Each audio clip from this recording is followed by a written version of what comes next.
Hey guys, Miss P here again. So I don't have my Elmo with me. You're going to see that the video is going to be pretty shaky, and that's because I'm holding it with one hand and I'm going to write with the other. Bear with me. Okay. So you just watched a video that was talking to you about the difference between factoring and expanding. So expanding we did all last week. This week we're going to be working on factoring. So this is how we're going to go ahead and start. We have two people here, two terms. We have 3D and negative 12. So just like with distributing, the first thing we're going to do is draw a box. So here we go. There's our box. And we know from last week that our box gets split into how many boxes? Yeah, you in the back. 2. That's totally correct. And the reason why is because, again, we have two terms. 1 and 2 terms. Okay. But last week what we did was we put everything on the outside of the box, but we have nothing to be multiplied, so we know that we're going to have to start from inside of the box. So here we go. 3D in one minus 12 in the other. Okay, so how we're going to get here is we ask ourselves the question, what number divides both? And by both, we're looking at the numbers 3 and 12. So some of you might already see it, some of you might not. So what number can you divide by both 3 and 12 that will give you no remainder? What do you guys think? 3. Oh, that's totally right. So we're going to go ahead and put 3 on the inside, 3 here. And then last week we were getting inside of the box by multiplying, but since we're trying to come outside of the box, we're going to go ahead and divide. So let's do it. 3 divided by 3 will give you 1. What happens to the D? Just bring it straight down. Okay, 12 divided by 3 is going to give you 4, but since we have a negative, we have to pull out our dead man. There he is. Because the 3 is positive, cross out a positive. Because the 12 is negative, we cross out a negative. So our answer is going to be negative. And we're basically done. So in expanded form, we have 3D minus 12 is equivalent to the factored form. Well, 3 is on the outside, parentheses, 1D, which we don't have to write it, so just write D, minus 4. And that's it. So here we have, again, this is going to be your factored form, and this is going to be your expanded form, and this is your factored form. 3 minutes in, I really don't want to have to restart the video. All right, well, maybe you're going to ask me, Miss P, I'm not too sure about this step here. I didn't see 3 as the number. Well, let me give you another way to do it. All right, so we'll move down here. Our numbers were 3 and 12. And you could think of them as doing a factor tree. So when we're making a factor tree, you ask yourself, well, what times what is going to give you 3? There's only one thing. It's 3 times 1. What about 12? What times what is going to give you 12? There's 2 possibilities, but I'm going to go with 6 times 2. Here we can't break down 3 and 1 anymore. We're just going to keep repeating ourselves. Here, though, we can break down that 6 by 3 times 2. So when we're trying to get here, that number on the outside, we're actually trying to find the greatest common factor. And the key terms there is common and factor. Here, you just made a factor tree. Do you see any factors in common? I do. I have a 3 here, and wouldn't you know it, I also have a 3 here. Since they are in common, they go right there. So that's another way that you can figure that one out. Remember, greatest common factor, a factor that's in common. That's example number 1. All right, example number 2. There you go. Example number 2 is different from example number 1. I'm not going to tell you why quite yet. All right, so we have our, what kind of form is this? Yeah, you're right, expanded form. And we're going to have to put it into factored form, or we say we need a factor. So we're going to go ahead, start off with our box. There's our box. Okay, now, how many boxes do we need to split this into? How many sections? 3 is the right answer, because we have 1, 2, and 3 people, something that we definitely have not seen before. All right, we always start, if it's in an expanded form already, we start inside our box.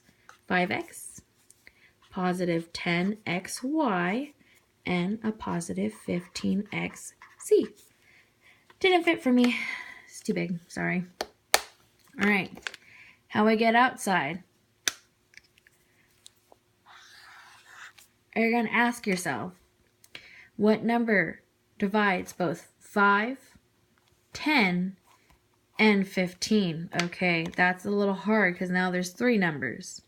Well, hopefully you can see that these are all multiples of 5, so 5 is going to divide both.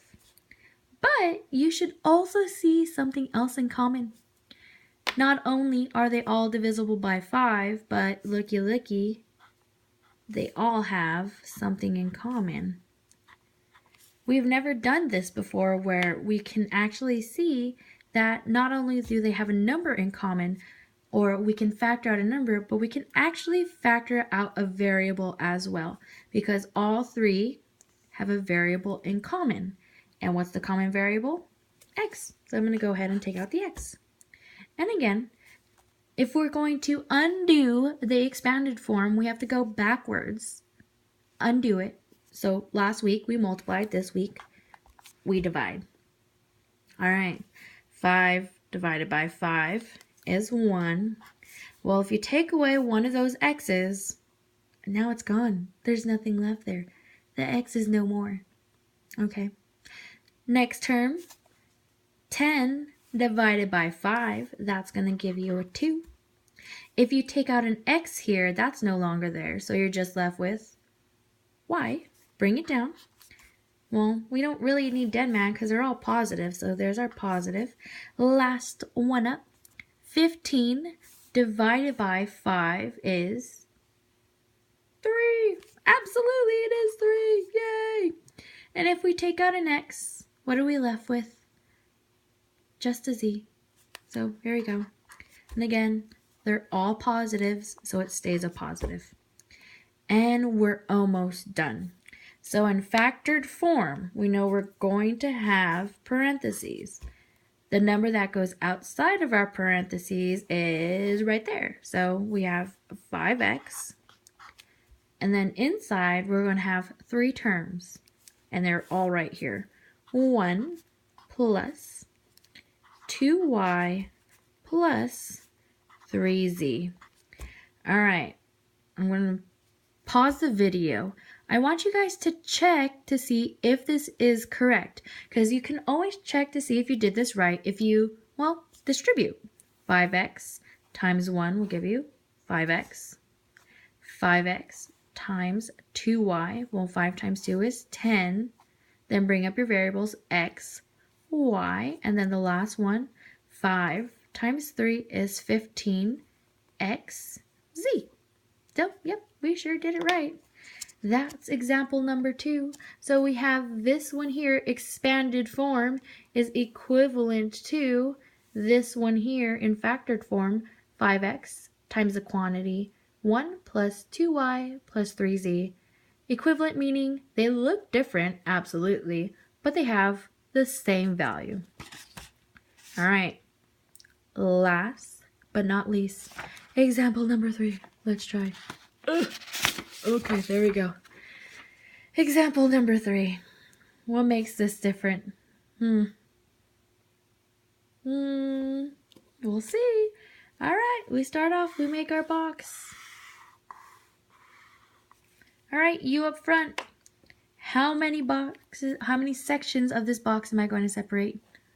You're going to separate it into 3. You're right. Exactly. Because we have 1, 2, 3 terms. There we go. 1, 2, 3. Okay. We want to get right here. How do we get there?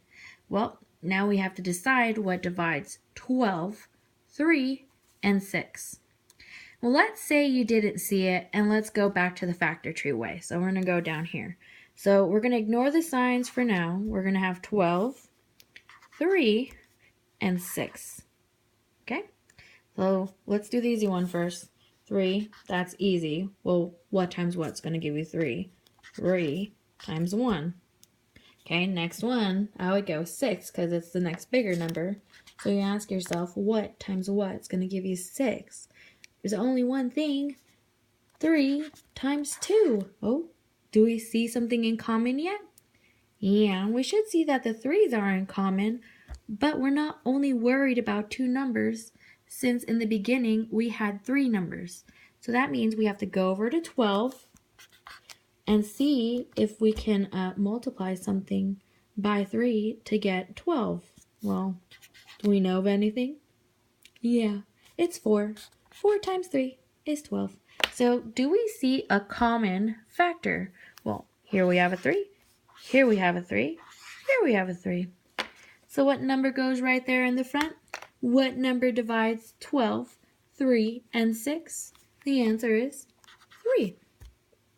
Oh, we forgot to write them inside. 12D, positive 3C, negative 6. Okay, and remember, if we're undoing it, we're going this way. We need to divide. But you're going to ask me, Miss P, last one, we took out an X as well. But if you guys look here, this one has a D, this one has a C, this one's a constant. Do they have any variables in common? No, so we can't take anything out. Oh, all we have to do now is divide. So look here, 12 divided by 3 is going to give us 4. Bring down a D. Okay, but now since we have a negative, we need to use dead man. Since the 12's negative, cross out a negative. 3 is positive, cross out a positive. We're left with a negative. So that's negative 4D. Next one up, 3 divided by 3 is going to give us 1. Bring down your C. Do we need dead men if they're both positive? No, we do not. So we're almost done. Last one up, 6 divided by 3 is going to give you 2.